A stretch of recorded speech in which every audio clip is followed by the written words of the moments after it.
It's an honor to be selected to the top 1% of anything, especially of our great Air Force. Everything. I mean, you work 25 years wearing, the amazing uniform. It just means everything. It really means that you're given the power to serve, and it's almost limitless. Being chief to me means it is really, truly, finally all about the airmen.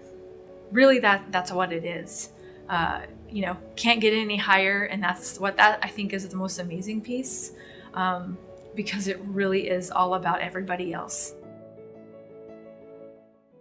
My family has played a very important role, specifically my parents.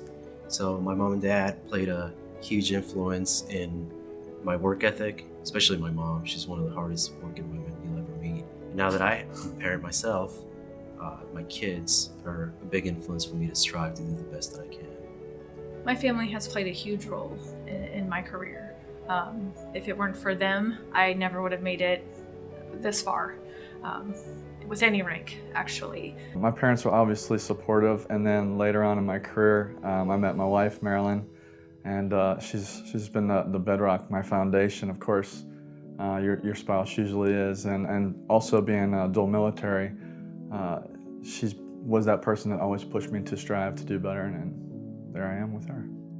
My wife is the rock of our family. I've deployed 9 times, and she's had to be back here, take care of 2 boys. My inspiration, definitely my father. Raised 4 kids by himself. He introduced the core values to us before they were even a thing. So very motivating and very inspirational influence in my life.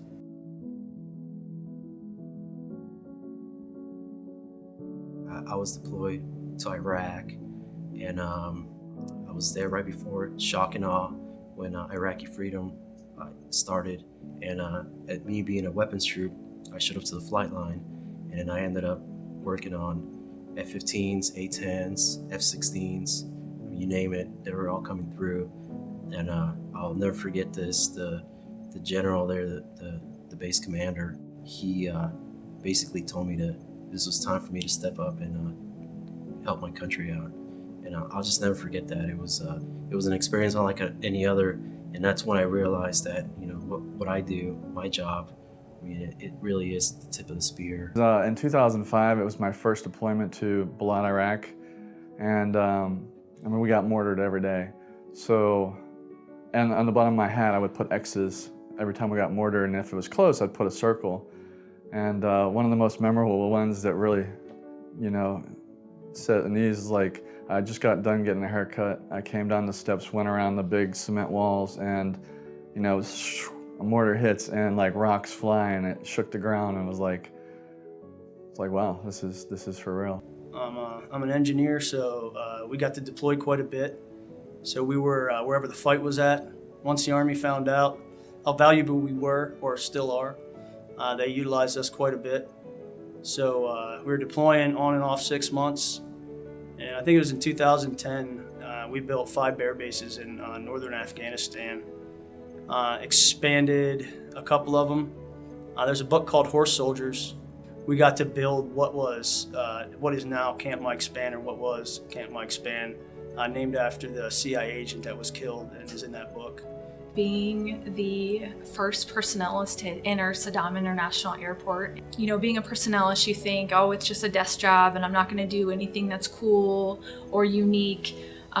This was an opportunity that no other personnelist can say. And to be the highest ranking individual as a staff sergeant while I was in Baghdad, all leadership looked to me. They looked to me for the accountability piece and the casualty piece and the reporting. So I guess that's where I started getting confidence, because, being in a room full of leaders of high ranks and me being only a staff sergeant, you kind of got to hold your own, and you kind of have to stand tall, regardless if everyone's towering over you.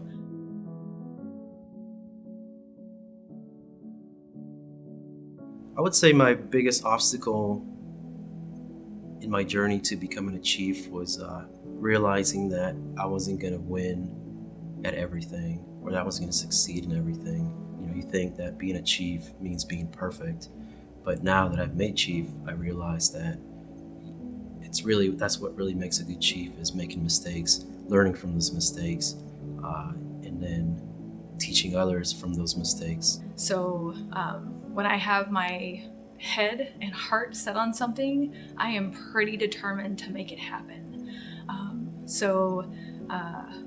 Biggest challenge, I think, again, would have to be cancer. Fighting cancer all of 2018 and still trying to do my best and studying and making sure my record was good, and trying to get out as much as I could to go still do things with my airmen.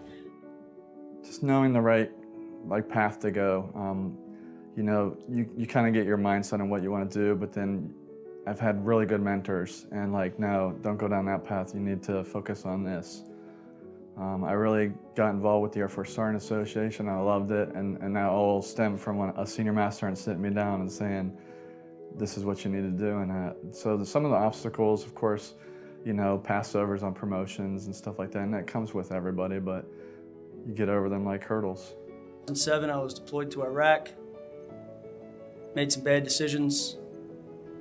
I ended up losing a stripe.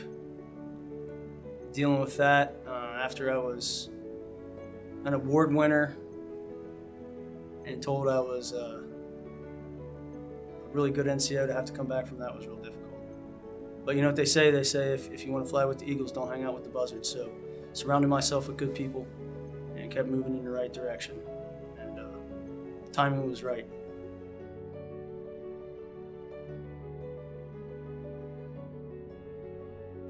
Now it's my opportunity to listen to those young airmen like myself when I wanted to make changes. And some people, probably either shrugged me off or told me to just keep showing up to work. Well, now I have that ability to empower airmen like myself that see things that they can improve, and I can be that vessel to help them make those changes. I think I will do my best at communicating, making sure that everyone at every level understands whatever the message is. Because if my messaging isn't understood, that is where I have failed. I think if I can change it up a bit, making sure that we're communicating 100%, being 100% transparent with everybody, then maybe that'll instill pride in the lower levels, making sure that they understand why they're here, what they're doing.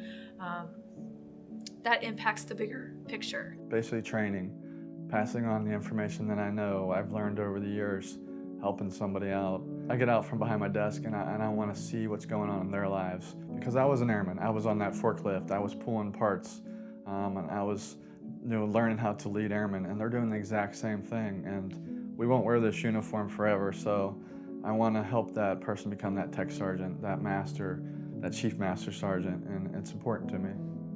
I plan on continuing to do the same things I've always done, which is take care of people. People are our greatest asset, and if you take care of them, they'll take care of the mission.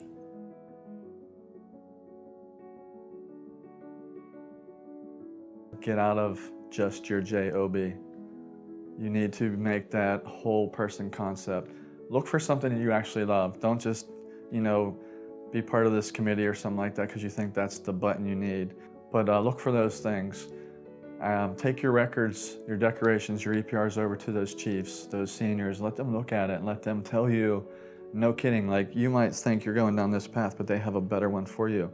And determine your path based on that. But I want to lead people. And like I said, I love people. So that's always been my goal, is to help somebody. Attitude is everything. You're going to learn your job, but having a positive attitude can make you that much more successful. If I can get here, anyone can get here. You have to be determined, you have to be driven, you have to be dedicated, have self-discipline, have goals, have those short-term, long-term, professional, personal, spiritual, it doesn't matter. Have goals, write them down. Because every time you achieve a goal, you cross it off and then you have a new one, you make up a new one. So don't ever stop doing that, especially if you want to make this your career. Just work hard, You know, learn everything you can about your job, and then help people out. And eventually all those things will just kind of fall into place. And next thing you know, you're going to be where I'm sitting at. You're going to be a chief.